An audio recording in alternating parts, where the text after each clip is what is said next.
आणि बुलेटिनच्या सुरुवातीलाच शरद पवारांच्या भाष्यासंदर्भातली बातमी आहे। देशातील सध्याच्या आर्थिक आणि राजकीय परिस्थितीवरून राष्ट्रवादी काँग्रेस शरदचंद्र पवार पक्षाचे अध्यक्ष शरद पवार यांनी चिंता व्यक्त केली आहे।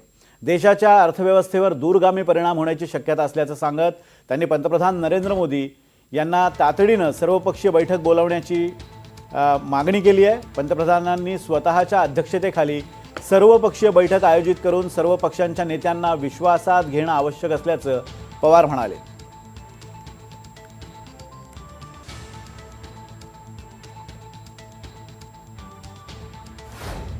मी प्रधानमंत्र्यांचं स्टेटमेंट आल्यानंतर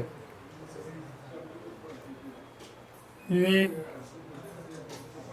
विनंती केली की प्रश्न गंभीर आहे, स्थिती गंभीर आहे आणि अशा वेळेला देशाच्या सगळ्या पक्षाच्या नेत्यांची बैठक ही अनेकदा आपण क्रायसिस असला तर दिल्लीला बोलवतो तशी बोलवावी